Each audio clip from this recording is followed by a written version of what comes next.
யார் இந்த வெள்ளை ஆடை அணிந்த மனிதர்கள்? யார் இந்த பெரியவர்? எதற்காக இவர்கள் இந்த நடுராத்திரியில் இங்கே வருகிறார்கள்? இரவில் இறைவனை ஞாபகப்படுத்தி தொழுவதற்காகவா? இல்லை இல்லை, இவர்களின் ஆவேசத்தை பார்த்தால் அப்படி தெரியவில்லையே. பள்ளியின் வாசலில் நடக்கவிருக்கும் அசம்பாவிதம் புரியாமல் திகைத்து நின்ற 36 வயதான முஹிதீன் இதோ மா மனிதர் ஷேக் நாயகத்தின் வாளுக்கு இரையாகிறார். துடிக்கின்றார், புரளுகின்றார். நான் புள்ள புட்டிக்காரண்டா, என் பிஞ்சு குழந்தைகளை பார்த்து கொள்ளணும், என்னை விற்று விற்று என்று கதறிக்கொண்டிருக்க, அடச்ச மூடா வாய என்றவாறு ஷேகின் மனம் நிறைந்து ஆசை தீர வாள்களால் அந்த அப்பாவி உடலில் கோடுகள் போட்டார்கள்.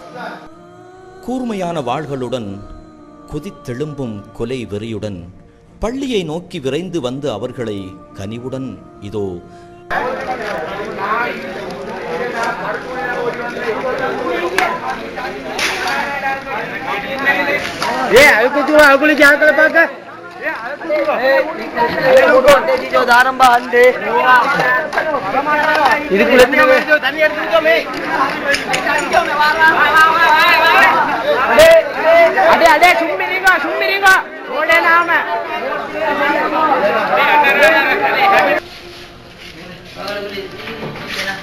current wire pasti ki current wire lah current wire kare kare na oh kira mau halo terbilia baru mau kan eh benar kita karme current kare da 33 வயதான மாஹிர் தன்னை காப்பாற்றிக் கொள்ள விரைந்து ஓடுகிறார்.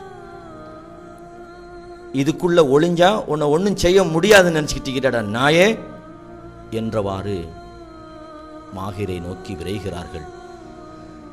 என்ன ஒன்று செஞ்சிடாதீங்க, என்ன ஒன்று செஞ்சிடாதீங்க, யா அல்லாஹ், யா அல்லாஹ், யா அல்லாஹ்.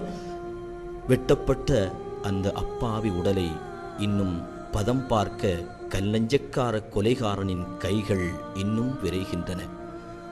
3 குடும்பத்தை கவனிச்சணும், 3 குடும்பம், புள்ள புட்டிக்காரன், என் பொண்டாட்டி புள்ளைகளை பார்க்கணும் என்றவாறு மாஹிரின் சோகக் குரல்கள் ஒலித்து கொண்டிருந்தன. என்னை எதுவுமே செஞ்சிடாதீங்க, அநியாயம் செஞ்சிடாதீங்க என்றவாறு துடிக்க துடிக்க, எங்கட நாயகத்தை எதிர்த்து பேசின நீ எல்லாம் எதுக்குடா புண்டாட்டி புள்ளையோட வாழணும், இனிமே நீ ஒரு மூச்சு கூட விடக்கூடாதுடா என்று இன்னும் அதட்டினார்கள். யா ரப்பே, யா ரப்பே, யா ரப்பே. லா இலாஹ இல்லல்லாஹ் என்ற சத்திய கொள்கையை ஏற்ற ஒரே ஒரு காரணத்திற்காக இறை நினைவுடன் அவரது இறுதி மூச்சும் விடைபெறுகிறது. அல்லாஹுவின் பாதையில் செயல்பட்ட அந்த உத்தம உடலின் ஒவ்வொரு அங்கத்தையும் சீவி அறிந்த தீட்டப்பட்ட வாள்களை இரத்த கரைகள் மறைக்கின்றன.